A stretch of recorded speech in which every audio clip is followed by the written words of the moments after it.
Sir, ये बताया जाए कि संथाल परगना क्षेत्र में अभी माफिया द्वारा वन को काटे जा रहे हैं, वन को उजाड़े जा रहे हैं, विभाग इस पर क्या कार्रवाई कर रही है?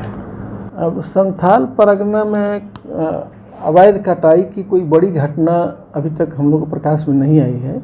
छोटी छोटी घटनाएं होते रहती हैं, मुख्यतः रैयती ज़मीन पर। रैयती में लोग कुछ काट के कहीं ले जाने का सूचना मिलता है, तो जो भी सूचना मिलता है ट्रांजिट परमिट में हम लोग उसको पकड़ने का प्रयास करते हैं। और बहुत गाड़ियां आप देखेंगे कि पकड़ी हुई हैं और सबका डिस्पोजल भी हुआ है। लास्ट 1-1.5 साल में लगभग 300 से अधिक गाड़ी हम लोग आपको डिस्पोज किए हैं और बहुत सा लकड़ी भी डिस्पोज किए हैं। सर, जिस तरह बेतहाशा जो है वृक्ष काटे जा रहे हैं, उद्योग धंधे लगातार बढ़ रहे हैं, वृक्ष तो उसका निशाना बन ही रहा है, लेकिन पहाड़ भी कई जगह उजड़ चुके हैं। नहीं, देखिए, कोई भी उद्योग धंधा में जब फॉरेस्ट लैंड जाता है तो उसका प्रक्रिया है और उस प्रक्रिया के तहत जाता है। तो उस प्रक्रिया में जब भी उनको लैंड दिया जाता है या वृक्ष काटे जाते हैं तो उसके बदले में बहुत सा तरीका, माने गवर्नमेंट का गाइडलाइन है कि उसके बदले में उनको सीए लैंड देना है, उसको प्लांटेशन कराना है, पेड़ काटेंगे तो इतना पेड़ लगाना है, 10 टाइम्स पेड़ लगाना है। तो उसको कंपनसेट करने के लिए हम लोग कार्रवाई करते हैं और हो रहा है। कहते हैं कि एक पहाड़ को बनने में हजारों साल लगता है, और चूँकि जब वृक्ष रहेंगे तो मौसम भी अनुकूल रहेगा, अब वृक्ष नहीं रहेंगे तो मौसम प्रभावित करेगा, साथ ही लोगों को कार्बन डाइऑक्साइड की जो है लेना काफ़ी मुश्किल हो जाएगा, मैंने ऑक्सीजन लेना मुश्किल हो जाएगा, कार्बन डाइऑक्साइड फैल जाएगा। तो निश्चित रूप से जब वन रहेंगे तो लोगों के लिए ये वातावरण भी अनुकूल रहेगा, लेकिन वन ही नहीं रहेंगे तो मानव के साथ आम पशु पक्षी को भी खासा इस पर प्रभाव पड़ेगा। आपकी चिंता से हम पूरी तरह सहमत हैं और हमें खुशी है कि आप एक जनरल आदमी इस बात से चिंतित है। और आपको बताते हुए इस बात को खुशी होती है कि जो अभी एफएसआई का रिपोर्ट आता है हम लोग का, फॉरेस्ट सर्वे ऑफ इंडिया के, तो झारखंड के वनों की वृद्धि हुई है। झारखंड में वन की कमी नहीं हुई है, आपको झारखंड में वनों की टोटल वृद्धि हुई है। इसलिए इस पर हम सरकार की पूरी नज़र है और सरकार इस बात को लगातार ध्यान रखी है। हर साल लाखों करोड़ों पेड़ लगाए जाते हैं और हम लोग का प्रयास ही रहता है कि अधिक से अधिक भूमि आपको वृक्ष से आच्छादित रहे। अब हम एक पार्टिकुलर की बात करें कि दुमका जिला का शिकारीपाड़ा एक ऐसा क्षेत्र हो गया है जहां वन तो उजाड़े ही जा रहे हैं, लेकिन यहाँ के माल पश्चिम बंगाल जा रहे हैं। माल मतलब कि पौधे कट के पश्चिम, पेड़ पौधे कट के पश्चिम बंगाल शिकारीपाड़ा में। अच्छा, अगर ऐसा है तो हम लोग उसको दिखवाते हैं, लेकिन ऐसी कोई सूचना है नहीं। हाँ, माइनिंग वहाँ शिकारीपाड़ा आप जानते हैं कि माइनिंग एरिया है, पत्थर का माइनिंग है, तो वो अपना होते रहता है। लेकिन फॉरेस्ट में कहीं कहीं कुछ सूचना मिलती है तो आप देखते हैं कि लगातार पिछले 2-3 महीनों में कई खदान भरे गए हैं और कई लोगों पर कार्रवाई हुई है। अगर कोई विशेष सूचना है कहीं कटने की तो आप बता सकते हैं, उस पर हम लोग इमीडिएटली कार्रवाई करेंगे। झारखंड अपने प्राकृतिक संपदा से जाना जाता है। यहाँ की खूबसूरती यहाँ के पहाड़ों को देखने पर भी बनती है, लेकिन इन पहाड़ों पर अब माफिया की नज़र लग चुकी है। क्योंकि इन पहाड़ों पर पहले पेड़ पौधे हुआ करते थे, लेकिन अब ये पहाड़ धीरे धीरे वीरान होते हुए नज़र आ रहे हैं।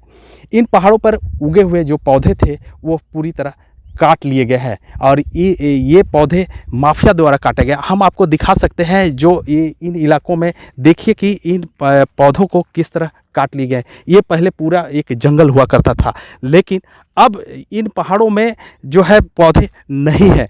अब देख सकते हैं कि ये बड़े बड़े पौधे को पूरी तरह काट लिया गया है और पूरी तरह ये इलाका वीरान हो चुका था। जो एक समय पूरे घना आबादी घना रूप में इन पौधों को पाया जाता था, लेकिन अब ये इन पौधों को पूरी तरह उजाड़ दिए गए हैं। और ये सबसे बड़ी बात है कि ये पौधे जब यहाँ से पूरी तरह खत्म हो गए हैं तो यहाँ के जो मौसम को भी पूरी तरह प्रभावित कर चुका है। अब यहाँ कहते हैं कि जब पौधे ही नहीं रहेंगे तो आकाश से क्या पानी की वर्षा संभव नहीं है। तो ऐसे में निश्चित रूप से यहाँ के मौसम को भी प्रभावित करेगा और लोगों के भी आम जनजीवन पर प्रभावित होने के सबसे बड़ी आसार है। हम आपको दिखाते हैं कि ये पहाड़ पूरी तरह जो है पौधे से भरा पूरा था, लेकिन अब जो है इन पहाड़ों पर ये पौधे दिख नहीं रहे। आप दिखा सकते हैं अभी जो थोड़ी बहुत पौधे बचे हुए हैं और आपको देख सकते हैं कि इन पौधों पर अभी कुछ खड़े हैं, लेकिन अब ये भी पौधा जो है धीरे धीरे कटने के कगार पे है। मैं बता दूं, चूँकि इन पहाड़ों पर वन औषधि के अलावे यहाँ पर पशु पक्षी भी रहा करते थे, लेकिन अब इन पहाड़ों पर वृक्ष के कट जाने से इन पशु पक्षी को भी देखने दुर्लभ हो चुका है। यहाँ पर जो चहचहाट पक्षियों की होती थी, अब वो चहचहाट देखने को नहीं मिल रही है। और सबसे बड़ी बात है कि जब भी लोग इस रास्ते से आना जाना करते थे तो इन रास्तों में बैठकर, इन पेड़ों के छांव में बैठकर या पेड़ों को फल को खाकर आराम करते थे, लेकिन अब यहाँ पर पूरी तरह सन्नाटा छा गया है, वृक्ष दिख ही नहीं रहे हैं और लोग भी जो है इन कड़ाके के धूप में चलना मुश्किल हो गया। सबसे बड़ी बात है कि आने वाले दिनों में लोगों को इसका खासा प्रभाव देखने को मिल सकता है। हमारे साथ कुछ लोग हैं, उनसे भी हम जानने की कोशिश करेंगे कि इन पहाड़ों के कटने से क्या इनको लॉस हुआ है, क्या हानि हुई है। यहाँ पहले पहाड़ देखा जाता था, लेकिन अभी कुछ माफियाओं की वजह से कुछ गाछ वृक्ष सब काटे गए हैं, जिसके वजह से कहीं गाछ वृक्ष भी नज़र नहीं आ रहे हैं। हम लोग जाते थे तो यहाँ थोड़ा रुकते थे कि धूप की मौसम है, इसी मौसम में हम लोग इस रास्ते से जाते आते हैं। इस वजह से सारा वृक्ष को काटा गया है, पहाड़ का रौनक ही घट गया है, हम लोगों को जाने आने में भी कष्ट होने लगा। पशु पक्षी भी चहचहाते थे, वो सब गूंज सुनाई ही नहीं दे रही है, जिसके वजह से आज हमें बहुत स्थिति का दिक्कत हो रहा है और मौसम के चलते पानी भी नहीं पड़ रहा है। तारकेश्वर जी का कहना है कि चूँकि यहाँ पर पेड़ पौधे होते थे तो लोग को कहीं न कहीं इस पेड़ के छांव में आश्रय मिलता था। लोग घंटों बैठ के कम से कम धूप में आराम करते थे, लेकिन अब वो आराम इन पेड़ों के कट जाने से समाप्त हो चुकी है। अब सिर्फ खुले पहाड़ बच चुके हैं। हमारे साथ और भी लोग हैं, उनसे भी जानने की कोशिश करेंगे कि ये बताइए कि ये अब पहाड़ कट चुका है और ये कैसे कटा। देखिए, यहाँ ये तो पहाड़ पहले पूरा जंगल से घिरा हुआ था और हम लोग बाज़ार से नज़दीक में है। ये पहाड़ हम लोग सुबह मॉर्निंग वॉक करने के लिए भी आते थे, पूरा जंगल से भरा हुआ रहता था। अभी कुछ माफियाओं के द्वारा यहाँ पर जितना भी जंगल के बड़े बड़े पेड़ थे सब काट चुके हैं और सिर्फ छोटा छोटा उसका जड़ सबको छोड़ दिया गया है। ये जंगल 2-3 किलोमीटर में बसा हुआ था, मगर अभी एक भी पेड़ पौधा नहीं दिख रहा है, जिसके चलते हम लोग सुबह में जो ताज़ा हवा मिल रहा था वो भी प्रदूषित हो गई है। सुबह में जो चिड़िया उड़िया का जितना अच्छा आवाज़ आ रहा था वो भी अब नहीं सुनने को मिल रही है। इस रास्ते होकर यहाँ से 2 किलोमीटर बाद एक गांव पड़ता है, वो जाने आने के लिए जो लोग जाते थे इस जंगल होकर कुछ आराम करके जाते थे, मगर वो भी इतना धूप में उन लोग को भी बहुत कष्ट हो रहा है। सारा पेड़ पौधा जितना है ये पहाड़ का नष्ट हो चुका है और सब माफिया यहाँ का जितना है सब काट काट के ले जा रहे हैं। अच्छा, ये बताइए कि आखिर वन विभाग इस दिशा में ठोस निर्णय क्यों नहीं ले पाती, क्या कार्रवाई हुई है अभी तक। कार्रवाई तो अभी तक नहीं हुई है। वन विभाग तो हम लोग एक भी रोज़ नहीं देख रहे हैं जो वन विभाग इधर कभी आते हैं मैंने देखने के लिए भी या कुछ भी।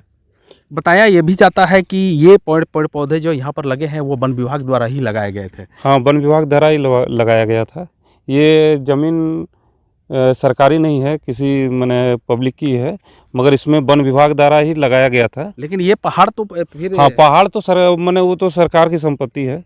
तो निश्चित रूप से हाँ। जो यहाँ पर जो पेड़ पौधे लगाए गए थे वो हाँ। तो कहीं ना कहीं खत्म हो चुके हैं। हाँ, खत्म हो चुके हैं। बहुत बड़ा एरिया में यहाँ पर पौधा लगाया गया था, लगभग बहुत सारे बड़े एकड़ में लगाए गए थे, मगर अभी कुछ भी नहीं दिख रहा है। सब तो बड़ा बड़ा जितना भी पेड़ था सबको काट लिया गया है।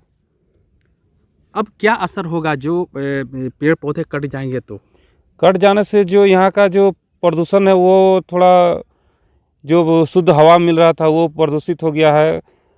अभी बरसात का मौसम कुछ आने वाला है, तो इसमें खेती बाड़ी में भी कुछ ये पड़ेगा, जो बरसात पानी का भी संभावना कुछ कम हो जाएगा।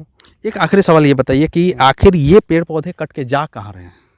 ये तो माफिया ले जा रहे हैं अपना, और ये सप्लाई हो रहे हैं, कहीं बाहर जा रहे हैं ये। मतलब कि अन्य राज्यों का? हाँ, दूसरे राज्य में जा रहे हैं। हमारे नज़दीक में बंगाल वंगाल पड़ते हैं। तो ये थे दीपक कुमार मंडलियों ने निश्चित रूप से कहा है कि ये पेड़ पौधे के कट जाने से यहाँ के वातावरण निश्चित रूप से दूषित होगा ही, लेकिन जो आश्रय ले रहे हैं पशु पक्षी, उनके भी जो आश्रय नष्ट हो गए हैं।